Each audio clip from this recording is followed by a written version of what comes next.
This is the CBS Evening News. Dan Rather reporting. Good evening. Hundreds of searchers spread out today over a Scottish countryside that is littered with twisted metal and carnage from Pan American Flight 103. They looked for the dead, the missing, and the cause of Wednesday's crash. A review of tapes from the jumbo jet's flight recorders so far has provided no definite clues. CBS News correspondent Doug Tennell is on the scene in Lockerbie, Scotland. The first reports from PanAm 103's black box. The cockpit's gauges were normal, warning lights off, and conversation routine. The flight's voice recorder registered a single unusual noise, and then there was nothing as the plane broke up at 31,000 feet. While experts were carefully studying that faint noise today, rescue workers removed the bodies of a flight crew that never had the chance to call for help. British analysts say the abrupt shutdown of the black box recordings points to either massive structural failure or a bomb. The American investigators, numbering nearly 40 in all that joined the search for clues today, have declined all comment on their findings. In the last 24 hours, the authorities have told the public nothing new about the cause of the crash. Information about casualties is also confused. This exercise does not translate into neat sums or neat lines in hard copy. It's an ongoing search for bodies and remains. There'll be no nice, neat sums. As I speak to you, it is highly possible that someone has discovered yet another body. It's a very fluid situation. Yesterday, police could account for 150 dead. Today, the numbers are the same. Soldiers and police are still digging in the town of Lockerbie, still combing the hills outside. A white ribbon means another body waiting to be collected, but there are still more than 100 missing and presumed dead.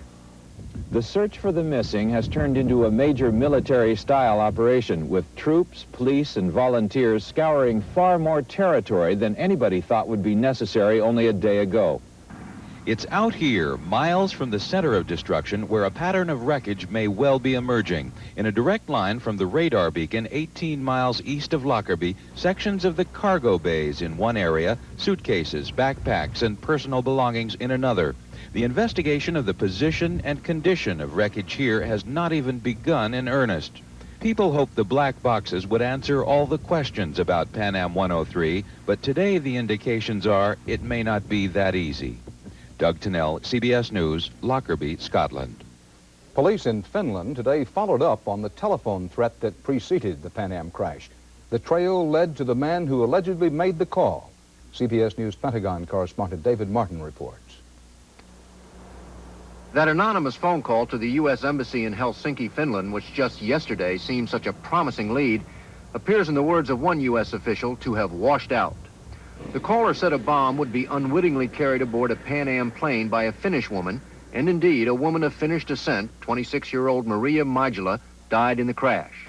But she was an economic analyst living in Toronto and was returning from a company training course in London. U.S. officials say that profile makes her an unlikely pawn for a terrorist plot. The caller also identified Yasser Arafat, an Arab living in Finland, as one of the ringleaders of the plot, and said he had ties to the notorious Abu Nidal. But Finnish police have questioned Arafat, searched his home, and found nothing suspicious. One other lead which went nowhere. A passenger who boarded the plane in Frankfurt with a ticket for New York, but got off in London. British police tracked him down and determined he had not left any luggage on the plane, luggage which might conceal a bomb. That virtually rules out the possibility any passenger knowingly carried a bomb on board the airplane. And the Helsinki phone call looks like nothing more than a macabre coincidence. But there is still plenty of evidence terrorists were working to blow up an airliner. In October, police in West Germany rounded up suspected Palestinian terrorists and found a radio containing plastic explosives linked to a device that would set the bomb off when a plane reached a certain altitude. Terrorists clearly have the ability to smuggle an altitude-sensitive bomb on board an airplane. But officials who just yesterday seemed certain that was what happened to Pan Am Flight 103 now are not so sure. David Martin, CBS News, the Pentagon. On one of the heaviest travel days of the year, the anticipation of flying home was tinged with anxiety over Wednesday's Pan Am 103 disaster. CBS News correspondent Mark Phillips reports the Federal Aviation Administration today ordered airlines to review airport security measures worldwide, but continued to defend keeping secret from the public the bomb threat against Pan Am's Frankfurt to New York route.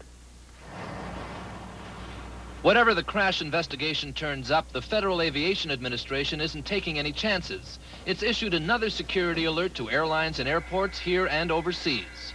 To request of them to focus on their security programs with a heightened level of awareness. The FAA says the current alert is necessary because of increased tensions after Wednesday's crash. The flying public, however, has not been officially informed of this alert, just as it wasn't for the one that was in effect when PanAm 103 went down. In fact, it's policy not to make most threats public. Such a public statement with nothing more to go on than an anonymous telephone call, you'd literally have closed down the air traffic in the world. But many air travelers have been saying they'd rather know the risks. If the true concern is for the safety of everybody, you know, then the word should have been spread and everybody should have known about it. They owe a duty to people to tell them so that you can make an informed decision. If you want to fly, you can fly. The FAA says it gets threats every day, in fact, an average of 2 threats a day.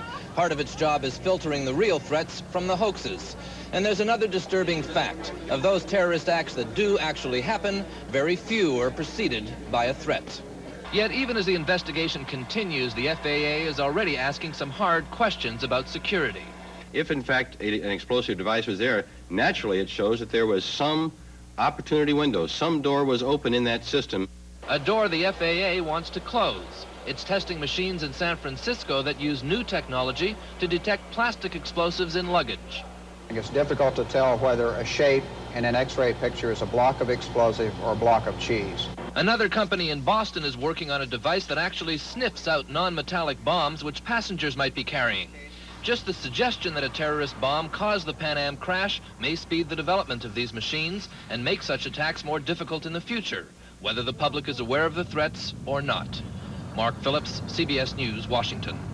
West Germany began a criminal investigation today to determine whether a bomb was planted aboard Flight 103 in Frankfurt. And CBS News correspondent Alan Pizzi today checked out Frankfurt Airport security in the wake of that telephone bomb threat.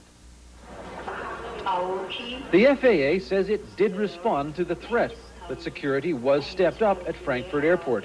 PanAm, for instance, X-rayed all checked baggage, hand-checked all carry-on baggage, notified all their counter and gate personnel. But at the Frankfurt check-in for PanAm Flight 103 today, none of the checked baggage was X-rayed for bombs. The security check, which PanAm officials insist is adequate, is based on checking boarding passengers against luggage. One body matched to every bag. If the bomb got on board Wednesday's ill-fated Flight 103, it probably went through this kind of security check. Does the brake belongs to you? Yes, that's right. Was packed by yourself? Yes. Always under your control since you packed it? Some passengers are singled out for more detailed examinations, for reasons security officials won't discuss. But if a terrorist is able to lie and is willing to die, there seems little to stop a bomb going on board. PanAm was reportedly told by Israeli security specialists 2 years ago that its security was dangerously lax. The Israeli company said PanAm ignored the report and fired them. But airline officials disputed that and said security changes were made. Passengers checking in for today's flight also dismissed terrorist threats. You know, I'm not going to let something like that terrify me and keep me from going somewhere besides Germany or traveling on a boat or driving. If I'm going to fly, then I'm going to fly, and if something happens, then it was my time. Mrs. Green said she had a lot of luggage because she was delivering for Santa. The German equivalent of the FBI has started an investigation to try to find out if a bomb was placed aboard PanAm 103 in luggage checked here. The question hanging over here is, if there was a bomb, can officials figure out how it slipped through security before it could happen again? Alan Pizzi, CBS News, Frankfurt. Britain's Transportation Secretary Paul Channon is supposed to be in charge of the investigation of the PanAm crash. Today, Channon arrived in Barbados on vacation. The opposition Labour Party called that, and I quote, unbelievable, intolerable, and totally insensitive, unquote. Still to come on tonight's CBS Evening News, correspondent Bruce Morton on the impact of the crash on holiday travelers, and Bob Simon in Bethlehem, where only the lights proclaim the season.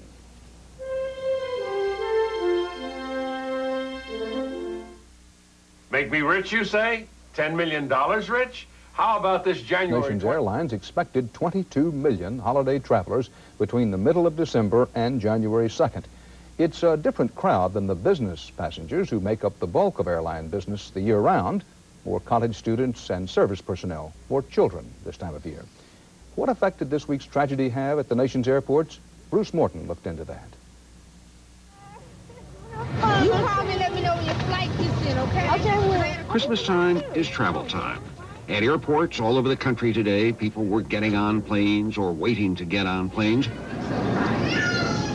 worrying about the kids, wrestling with baggage, just hanging out with time to kill. These are traditional journeys. It's family, it's church, it's Christmas, it's celebration, I don't know. But this year, it's a little different. You couldn't help thinking. Everybody on the plane is reading about the accident, and the headlines are there flashing you in the eye. People in the flying business had it on their minds. We're more apprehensive about flying than the passengers, simply because we knew some of the flight attendants that were on there. The white zone is for immediate loading. But ordinary travelers thought about it too. I'm not an extremely religious person, but I actually said a prayer on the plane coming here. If it's going to happen, it's going to happen. Let God, put me in his arms and take me with him. I mean, if it happens, it's happened. There's nothing we can do about it. Putting little girls on a plane for Europe, you worry. It's very scary to think about, not for them to go, because then you can go in there, it's probably all right, but coming back is very scary. Okay, Bruno. Going to Europe yourself, you make up your mind and go. It's like sitting in a house and you're worried that the roof might fall down. You can't live this way. I just whispered a prayer before I left and, saying, oh, well, it's all in God's hands. If you think about it, Christmas is about travelers.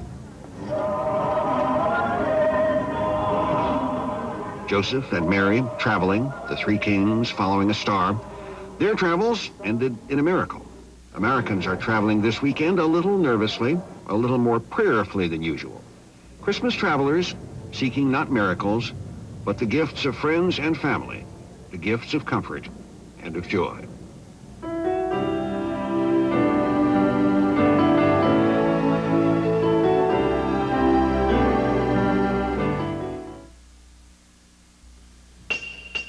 They weren't expecting a 70-year-old coach, that's for sure. Propane exploded today on an interstate highway in Memphis, Tennessee, igniting a 700-foot-wide fireball.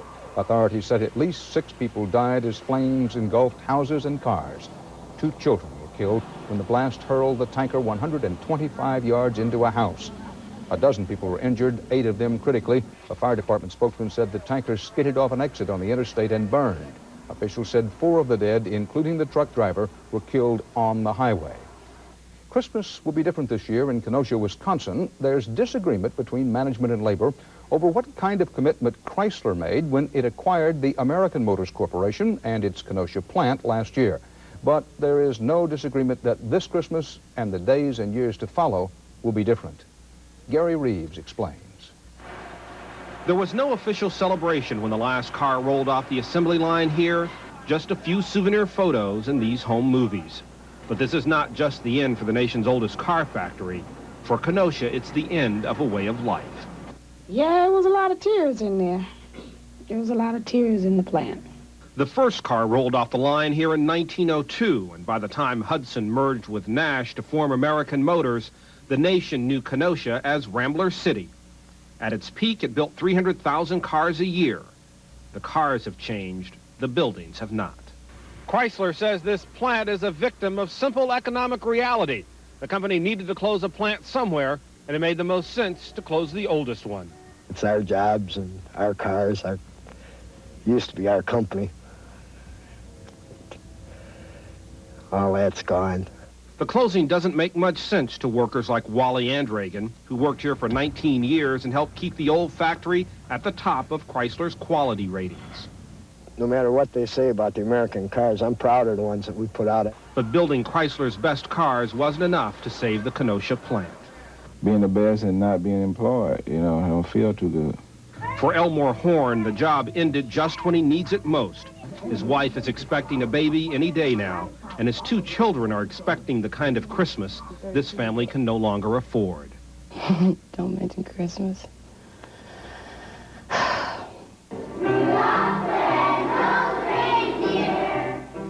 Some Christmas traditions continue, but it was a different ritual that drew the biggest crowds. Pink unemployment claim application that you have before you. The 5,000 laid off here will get a severance package from Chrysler that's considered generous, including an extra week of pay for the holidays. For 8 decades, Kenosha's children grew up secure that there was work building cars. But for the men and women who followed their parents and grandparents into the factory, that kind of security is one gift they cannot give. Gary Reeves, CBS News, Kenosha.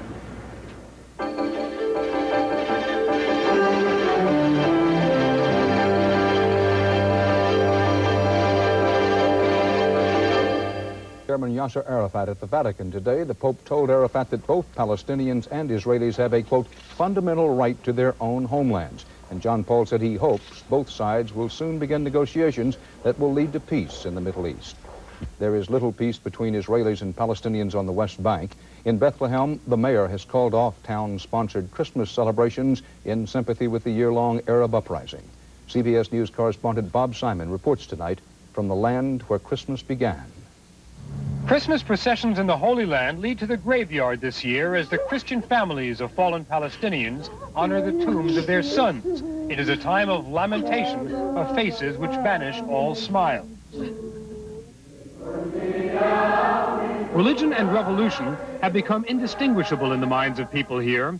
On the West Bank, miraculous birth and martyrdom are political ideas now. The barely imaginable miracle people pray for is 2 states in one land. One Holy Land. You hear it in all the little Christian towns around Jerusalem. We, the Palestinians, we are looking forward for our own state, on our own soil here, and this is our real celebration, and it's our Christmas. The color of Christmas in Bethlehem was olive green today as hundreds of Israeli troops took up positions for the celebration of peace. That's all you see this year, the military and a few monks, Franciscan friars going through their paces the same way they did when Crusaders ran the town. There's plenty of room at the inn this week. Tourist traffic is down to a trickle.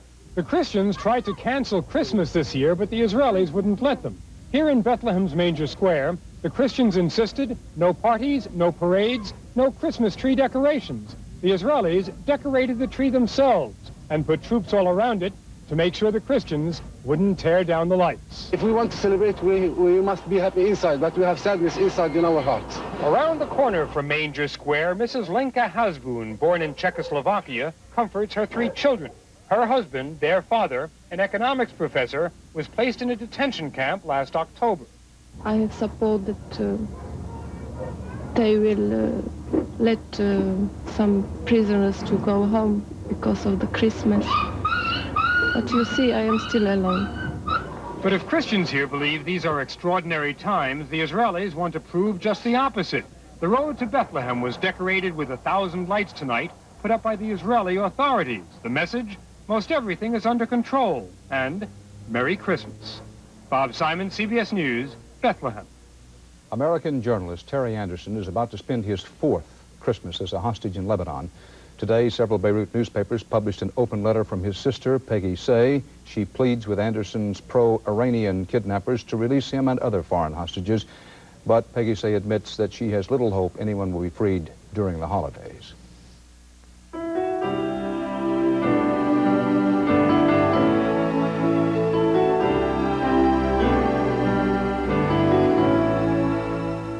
It's our annual Christmas card, featuring the people who work behind the scenes to put this broadcast together every night. Bob Schieffer will be here tomorrow and all of next week. Dan Rather, Merry Christmas, everybody.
This is CBS.